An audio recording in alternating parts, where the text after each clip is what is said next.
la regulación urbanística en general, particularmente en la que yo la relación necesaria, una suerte de regulación visible sobre el piso contraria a la ley. Que me regulan los técnicos, los principios, la provincia, regula como si los actores económicos en el mercado quieren ganar dinero utilizando el suelo, aprovechándolo, no pueden, no fuera bien dicho, lo pueden escuchar. En algunos otros ordenamientos jurídicos, se los sustituye que está bien, de esta manera se sanean hoy, y ordenan que haya una regulación un poco más tanto así que hasta es obligatorio tener principios o valores de la empresa, a nivel de la cohesión social o de esta social, como seguramente ese es un punto que quisiera una reflexión de la alternativa. La otra pregunta es una duda muy específica que tengo, que es sobre la última parte del artículo 50 de la ley de ANDA, la ley que establece la captación de plusvalía, de organizaciones, que está regulada por los municipios. Algunos la han puesto en la agenda, solamente para terminar rápidamente mi opinión. No necesito mucho tampoco hacerlo porque es un dinero afectado, entonces mi margen de negociación habitual tiene el costo estado, pero dice que el mínimo tiene que ser el 10% y el máximo tiene que ser aquel que fije el máximo tribunal en materia constitucional en materia o tema de aprovechamiento del uso del suelo. Y por lo que sé, creo que el máximo tribunal debería ser la Corte Suprema y los presidentes deben ser solo dos. Es así. Que tiene un rango de variabilidad bastante amplio, entre 1,5 y algo menos del 30%. Bueno, vamos, la primera. Sí, la primera. Hay, digamos, muchos trabajos que están discutiendo, por ejemplo en Estados Unidos, la zonificación como instrumento por la ineficiencia en la asignación de mercados del mercado de tierra sobre la base empírica. Entonces, pero el mercado de tierra no se analiza en términos de maximización de beneficios o rendimientos de los desarrolladores equivalentes, sino beneficios sociales incluso. Hay alguna tendencia a la discusión del instrumento típico por ajenidad a la dinámica del mercado, por la falta de adaptación rápida a los cambios del mercado, que genera por lo menos el funcionalismo que está implícito, casi cartográficamente tasado en las zonificaciones clásicas. Pero yo creo, a diferencia del presupuesto, yo creo que en la instancia de participación a la que aludo, uno de los capítulos fundamentales son los proyectos económicos de los concretos intereses particulares. Tiene que haber un banco de proyectos públicos, una mesa de servicios y un banco de proyectos de convenios o no convenios en los que esté claramente transparentado el desarrollo del proyecto, la TIR, etcétera. Esto, cuanto mayor visibilidad de los proyectos, mejor. Yo creo que en muchos casos ni a los emprendedores privados ni a los operadores públicos les interesa transparentar eso. Ese es el problema. Segundo, el presupuesto de la pregunta que hacía su inquietud era que las regulaciones locales y algún otro tipo de regulaciones no consideran la situación de mercado, es como que están a espaldas de y consecuentemente pueden afectar o disminuir la potencialidad económica de emprendedores o de la libre iniciativa. Yo creo que esto en parte es así, pero en parte también es el fenómeno inverso. La inexistencia de adecuadas regulaciones locales y en el resto del país, o los problemas de inadecuación o falta de actualización que tiene el régimen de uso del suelo en la provincia de Buenos Aires, obedecen a que intenta gobernar aún hoy el territorio la lógica del mercado. Por eso no hay mercado público de suelo, no hay patrimonios municipales de suelo, no hay banco de tierra, es una aspiración. No hay suelo público en muchos lados, cuando en casi todos los países hay suelo público. Entonces, creo que puede haber una fase más bien contemporánea en la que haya una tendencia a desoír y no articular inteligente y transparentemente el mercado.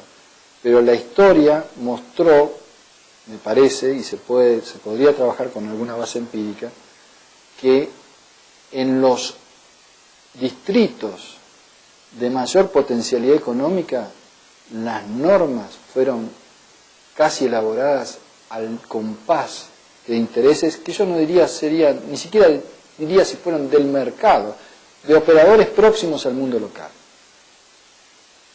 Uno bastaría analizar lo que pasó con los códigos de planeamiento y las excepciones en Vicente López, en San Isidro, en Tigre, las políticas de urbanizaciones privadas en la zona norte, lo que pasó en Villa Gesell y su degradación, lo que puede llegar a pasar en Pinamar, ojalá que no ocurra, pero algo de eso está ocurriendo, o pudo haber ocurrido con algunas alteraciones singulares, lo que puede ocurrir en Cariló o en otras zonas, lo que ocurre en Calafate, lo que pudo haber ocurrido, pero se previó bastante en San Martín de los Andes, o en Salta, para darse cuenta de donde hay más capacidad de potenciación de los intereses, hay mayor debilidad institucional para encauzarlos.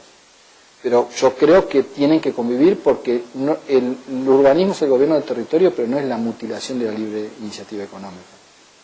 Tienen que convivir. Lo segundo es cierto, esa enigmática fórmula de test de constitucionalidad, hoy día los precedentes son Río Belén del año 70, de la Corte de la Nación, y Mar de Ostende, SRL, contra la Provincia de Buenos Aires, del año 97. En el primero era la carga de cesión, una carga de cesión de una norma parecida a las cesiones de espacios dotacionales y verdes públicos, en fin, no era significativa, equivalía en el caso a ese porcentaje, un porcentaje ínfimo de la intervención. En el caso de Mar de Ostende era la norma, creo que es del artículo 56, que establece la carga de ceder en el parcelamiento del frente al litoral marítimo de una franja de 100 metros medida de la línea de pie de médanos para espacios circulatorios y accesorios para la utilización de balnearios.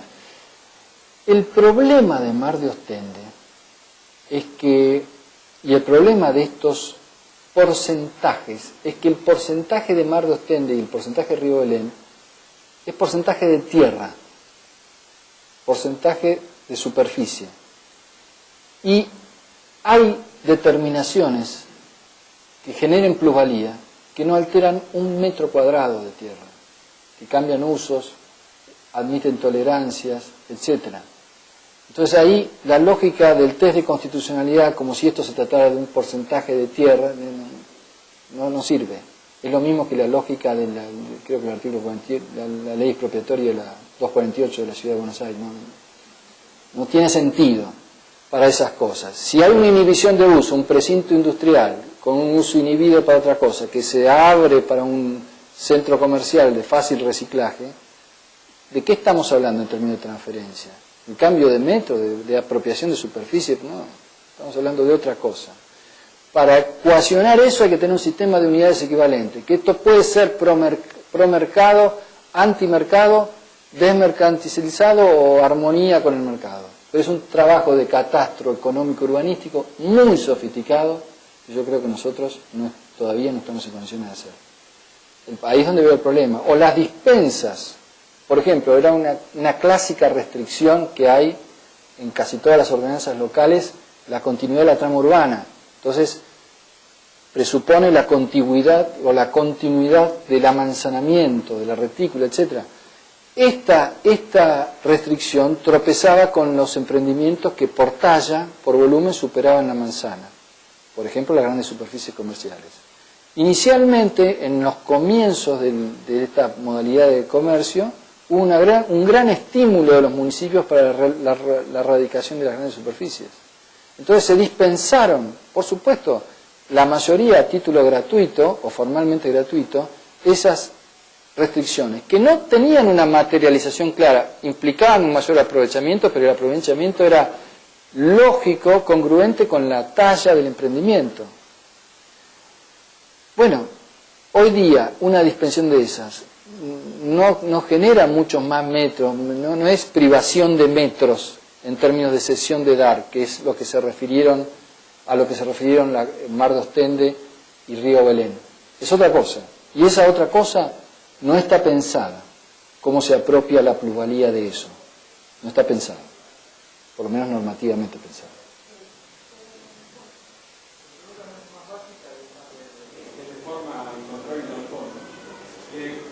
Sobre la participación previa al dictado de la ordenanza, digamos, de la ciudadanía, ¿cómo encuentra atención en la norma? ¿Cómo refleja, teniendo en cuenta por ahí el elemento de participación? ¿Cómo se resiente el funcionamiento de la naturaleza de una ordenanza? encuentra su correlato eso en el control judicial, o sea, cómo se aborda ese control, y por ahí vinculado al debate entre la posibilidad de que sea objeto de la protección obligatoria, digamos, una ordenanza, rama de alcance general, si es preferible el control desconcentrado a partir de los juzgados o concentrado en la corte.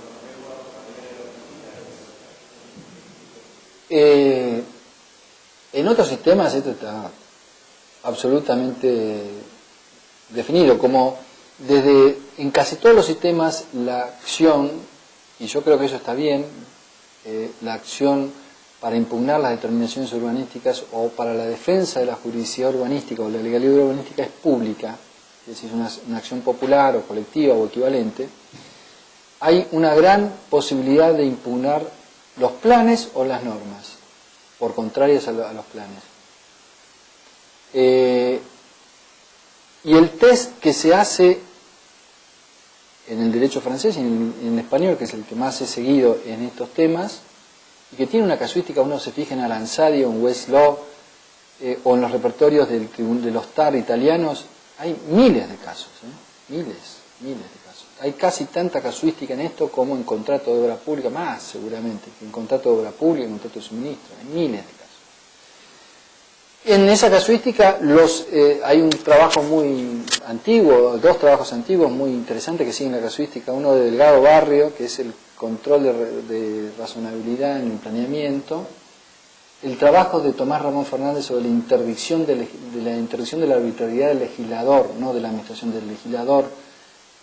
Casi todos los ejemplos que da son de la impugnación de planes, y el de Desdentado de la Roca sobre la discrecionalidad administrativa, sobre la discrecionalidad de la potestad del planeamiento, son libros de la década del 90, 2000, principios de 2000, que tienen enorme casuística de esto. ¿Qué dice esa casuística?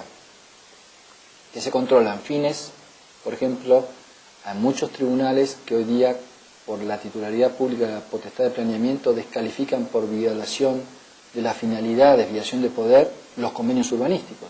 Porque como tienen como una finalidad satisfacer un interés local, aparentemente esto es así, yo creo que no es tan claro, habría de suyo, digamos, sería uno de los casos de prueba in re ipsa, digamos, de la diabólica acreditación de la desviación de poder, porque no es el fin público, sino es el fin del desarrollador, del interesado, del beneficiario, etc. Si control de fines hay, control de los supuestos de hecho hay, cuando se determina lo que es suelo consolidado o no suelo consolidado, categoría dirimente hoy día en el derecho español, porque está mentada en la ley de suelo de 2007, de las pocas herramientas regulatorias del Estado central en España. Determinar lo que es suelo consolidado no es un supuesto de hecho verificable vía prueba, control de los hechos motivos determinantes, etc. No hay problema. Interdicción de la arbitrariedad, digamos como test también los tribunales, o iniquidad manifiesta o error manifiesto de apreciación en términos del Consejo de Estado francés, es otro de los factores, digamos. Hay un control pleno y absoluto. Y después tenemos al control objetivo, la expansión objetiva de la masa controlable, se añade la expansión subjetiva. Y sobre este tema, recuerdo una vez que hablé con Ramón Martín Mateo, el famoso profesor de Derecho Administrativo, que últimamente se dedicaba al derecho ambiental, el profesor de Alicante, le pregunté, ¿cómo funciona esto de la acción popular? Esto estoy hablando de hace más de 15, 20 años. Porque está en el derecho español desde la ley de uso del suelo del 56, acción pública en materia urbanística. Dice, la acción pública en materia urbanística se usa a veces con fines altruistas y a veces con fines egoístas. Digamos, hay de las dos cosas. Como muchas veces los jueces descubren los fines egoístas o especulativos o de bloqueo que puede estar detrás de una acción popular, restringen el universo material de control en algunos casos. Esto es lo que puede pasar, pero creo que los problemas de control no hay. Si es conveniente o no un control más desconcentrado o no, yo creo que es más conveniente un control descentralizado, un análisis más próximo a la realidad de los casos. No tengo dudas de eso.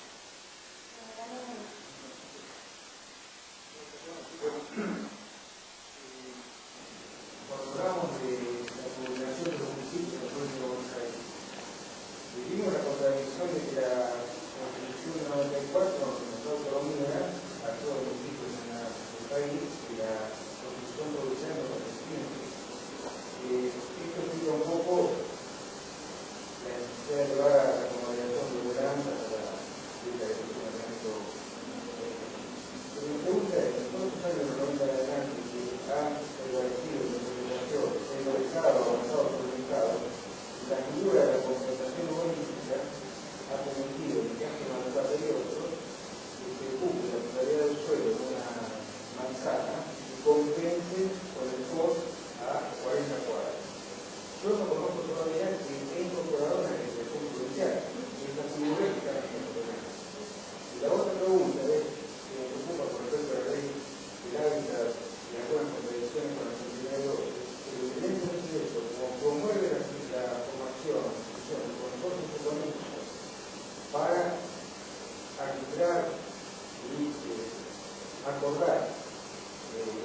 ¿cuál es la interpretación suya respecto a si avanzará el mercado o avanzará el Estado en esos consorcios?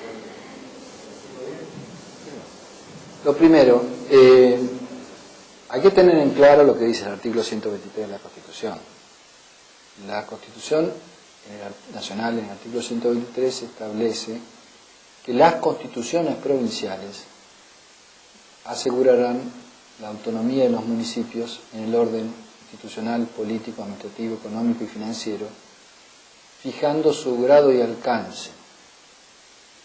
Es decir,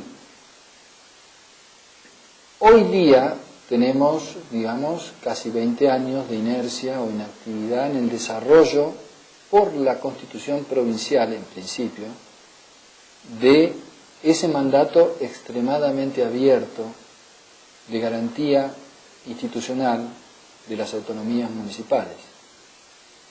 Porque lo que sea autónomo en la provincia de Buenos Aires puede ser algo distinto a lo que sea autónomo en Córdoba y así. Está claro que la definición de la programación de la agenda competencial inherente a la autonomía es algo, esa inherencia viene dada por una norma constitucional provincial en principio. Ahora, ¿qué hacemos con la inercia? Yo diría, como en el test de constitucionalidad, siempre hay que fijarse en el tiempo en el que se sancionaron las normas.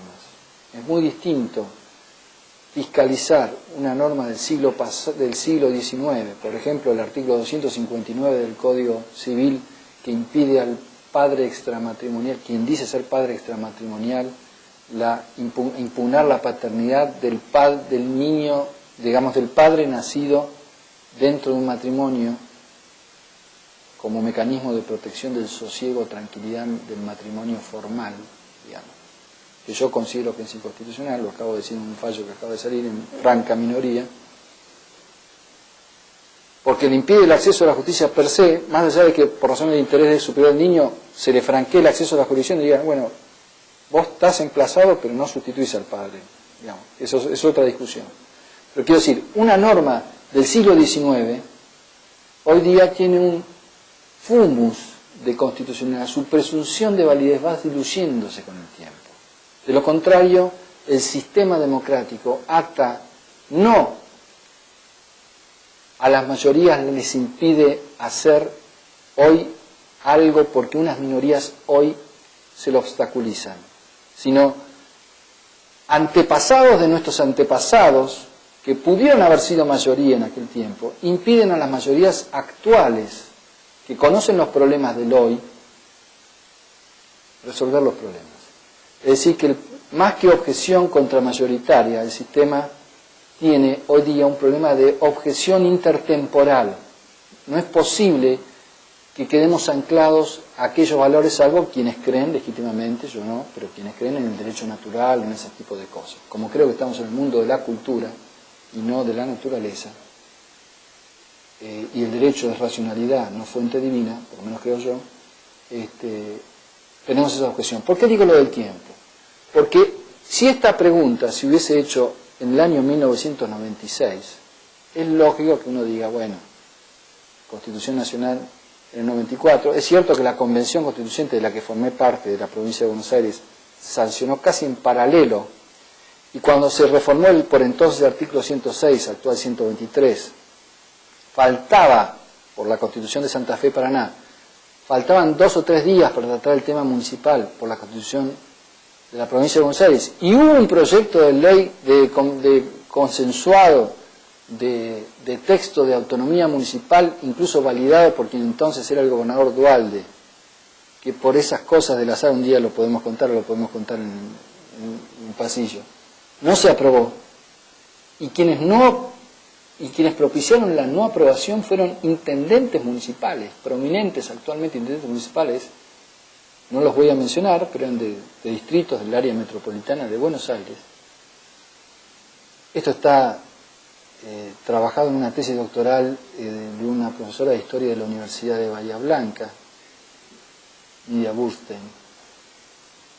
Al día de hoy, 20 años luz, algún significado normativo debe tener el artículo 123 para todo el mundo, en Santa Fe, en Mendoza, en la provincia de Buenos Aires, los 3 espacios territoriales cuyas constituciones no han plasmado un régimen de autonomía. ¿Cuál es ese espacio, ese mínimo inteligible, ese núcleo duro recognoscible, como dice el Tribunal Constitucional, que oficia como una garantía institucional? Es algo que, a mi modo de ver, debe permitirles a los municipios reaccionar contra normas que los priven de un contenido mínimo que nadie pueda discutir, que es autónomo, un piso común mínimo de marcha autonómica, y no significa atribuirles un contenido prefijado de lo que pueda ser autonomía, porque eso es absolutamente variable. Entonces, el hecho de que hoy día haya inercia inconstitucional en cumplir el mandato de 123 tiene algún significado aprovechable. Algo de esto está discutiéndose hoy día en los tribunales. ¿Cuál es el significado aprovechable? Es más fácil verificarlo, identificarlo, cuando una norma avanza sobre lo que conceptualmente, en términos indisputables, se puede considerar que es inherente a cualquier tipo de autonomía local, cualquiera sea ese piso común. Y otra cosa es verificar si la autonomía tiene per se contenidos, un listado de contenidos entre los cuales estaría la aprobación in totum del ciclo de planeamiento territorial, la aprobación in totum del sistema de empleo público, la aprobación in totum del sistema de contratación pública, la aprobación, etc. Si todo esto, la autoorganización policial, etc. Eso es muy distinto, porque el 123 es una norma que algo impera, algo significa, pero ese algo es muy poco. Justamente porque la envergadura de la autonomía de la provincia es superior a la de los municipios, no en términos jerárquicos, sino en términos de contenidos institucionales. No sé si quedó clara la pregunta, pero no vincularía finalmente este problema, que es arduo y que, insisto también aquí, caer en el conceptualismo es algo trillado, pero poco riguroso a mi modo de ver. No insistiría con el tema para hacerlo jugar en clave del análisis de alguna instancia de revisión posible de las normas locales por alguna instancia extralocal. Creo que es compatible alguna instancia, alguna modalidad, no precisamente esta del artículo 83, que no es la mejor, claramente, con la convivencia de 2 instancias autonómicas, de dos niveles autónomos, como ocurre en Francia, como ocurre en España, como ocurre en Italia. Respecto de los consorcios urbanísticos, bueno, la norma, a diferencia de algunos proyectos, no incluye los convenios urbanísticos. Estos consorcios es una figura que no está muy claramente regulada, habrá que ver qué pasa con esto. Consorcios denomina una forma de ejecución de proyectos de urbanización o edificación conjuntamente entre organismos gubernamentales, los particulares, todas categorías mal escritas. La expresión, ¿qué es organismo gubernamental? Es persona jurídica, es órgano, es ente, está en el 33 del Código Civil. ¿Qué? Esto está todo mal, digamos, técnicamente. Habrá que interpretarlo, qué quiere decir. Pero no es el convenio urbanístico clásico, no es el convenio urbanístico per se. Puede ser una forma consorciada, puede ser parecido a las concesiones de obra urbanizadora, a la norma de actuación, también al convenio urbanístico. Ahora, respecto a las compensaciones urbanísticas en Mar del Plata, yo recuerdo que el Shopping Los Gallegos es producto, el FOS 1 del Shopping Los Gallegos, de una vieja, antigua compensación urbanística. Y ha habido otras más recientes y demás. Yo lo que he observado de las compensaciones urbanísticas marplatenses, por ejemplo, que no estén en la ley, no me predica mucho en términos de su problema jurídico, digamos, porque puede haber acá un margen de maniobra local hoy día validable. El problema que yo encuentro es que en algunas compensaciones urbanísticas veo una especie de epifenómeno o réplica del vetusto principio del contaminador pagador. Digamos. Uno genera una disfunción urbana, una distorsión significativa urbana y compensa patrimonialmente esa disfunción. En algunos casos esto puede ser así. Eso no me parece bien. En otros casos lo que veo es que no hay una base objetiva, predeterminada, de asignación de las cuantías de las contraprestaciones. En una puede ser $2 millones pagados en cuota, en otros un equivalente a los derechos de construcción, en otras un número fijo.